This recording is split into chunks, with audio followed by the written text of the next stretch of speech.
కోల్కతాలోని ఆర్జీకర్ మెడికల్ కళాశాలలో వైద్య విద్యార్థినిపై జరిగిన హత్య ఘటనకి నిరసనగా జనసేన పార్టీ మంగళగిరి నియోజకవర్గ ఇన్ఛార్జి చిల్లపల్లి శ్రీనివాసరావు ఆధ్వర్యంలో మంగళగిరి పాత బస్టాండ్ సెంటర్ వద్ద నుంచి కొత్త బస్టాండ్ సమీపంలోని అంబేద్కర్ బొమ్మ వద్ద వరకు కూడా జనసేన నాయకులు శాంతియుత క్యాండిల్ ర్యాలీ నిర్వహించారు. అనంతరం చిల్లపల్లి శ్రీనివాసరావు మీడియాతో మాట్లాడారు. జనసేన పార్టీ అధ్యకుడు పవన్ కళ్యాణ్ ఆడపిల్లల సంరక్షణ గురించి అనేక సందర్భాల్లో తెలియజేశారు. కూటమి ప్రభుత్వంలో ఆడపిల్లలకి పూర్తి రక్షణ కల్పించే విధంగా చర్యలు తీసుకుంటామని అన్నారు. కార్యక్రమంలో జనసేన పార్టీ రాష్ట నాయకులు, జిల్లా నాయకులు, మంగళగిరి నియోజకవర్గ నాయకులు, మండల అధ్యకులు, గ్రామ అధ్యకులు, కార్యదర్శులు, వీర మహిళలు, అభిమానులు పాల్గొన్నారు.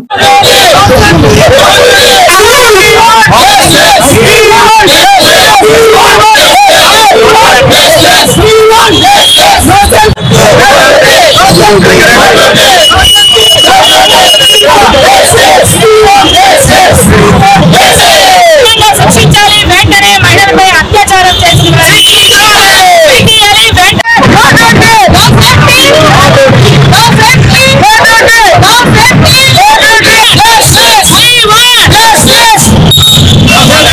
డ్యూటీలో ఉన్న మహిళా డాక్టర్ని విచక్షణ కోల్పోయి అక్కడ మరి ఎలాంటి పద్ధతి ఉందో మాకైతే తెలియడం లేదు.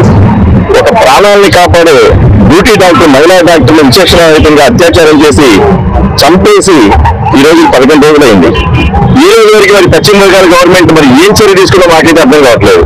నిజంగా ఇలాంటి వాళ్ళని అంటే నేను ఈ సొసైటీలో అనవచ్చు తెలియదు, కానీ ఇమ్మీడియట్లీ అలాంటి వ్యక్తుల్ని షూట్ చేసేయాలి గవర్నమెంట్.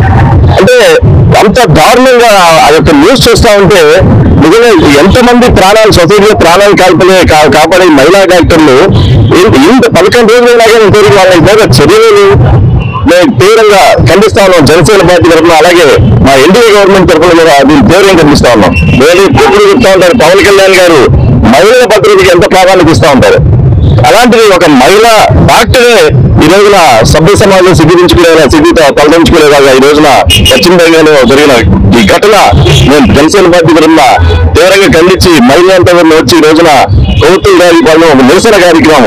ఎందుకంటే ఎంత చేసినా ఆ బాధ 78 సంవత్సరాల స్వతంత్ర భారతదేశంలో ఈ రోజున స్వతంత్ర దినం ఈ వారంలో జరిగిన దుర్ఘటన ఇది చాలా బాధాకరం. మేము ఇక్కడ నిలబడి దీనికి నిరసన తెలియజేయడం కూడా చాలా దురదృష్టకరం అన్నమాట.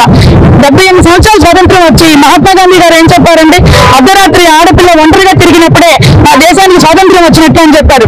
కానీ ఆ అమ్మాయి ఒంటరిగా పని లేకుండా ఏం తిరగలేదండి. ఆర్జీకర్ అనే హాస్పిటల్లో డ్యూటీ డాక్టర్ 36 గంటలు ఆమె వైద్యం చేసి వైద్య వృత్తి చేసి అప్పుడు 2 గంటలకు అర్ధరాత్రి భోజనం చేసి నిద్రిస్తూ రెస్ట్ తీసుకోవడానికి సున్నారవరకు వెళ్తే ఆ అమ్మాయిని తెల్లవారుజానికి విడత చీలిగా పడింది. ఇప్పటి వరకు ఎవరు చేశారు, ఏం చేశారు, అతి దారుణంగా నిజంగా చాలా బాధాకరం. ఇప్పుడిప్పుడే సామాన్య కుటుంబాల నుంచి వైద్య విద్య అభ్యసించి వైద్య వృత్తిలోకి వస్తున్న ఈ తరుణంలో నిజంగా చెప్పాలంటే మా ఇన్ఛార్జి చిల్లపల్లి శ్రీనివాసరావు గారు అమ్మాయి ఒక డాక్టర్, అలాగే మా అక్కగారు వాళ్ళ అమ్మాయి ఒక డాక్టర్. ప్రతి ఒక్కళ్ళకు స్పందనగా అందరూ చేయూతలు ఇవ్వాలని కోరుకుంటున్నారు. ఇలాంటి కార్యక్రమాన్ని పోరాడాలని అందరినీ కోరుకుంటున్నారు. అన్నీ తలుచుకుంటే బాధాకరంగా ఉంటుంది. మీరందరూ సహకరిస్తారని కోరుకుంటున్నాం. ధన్యవాదాలు.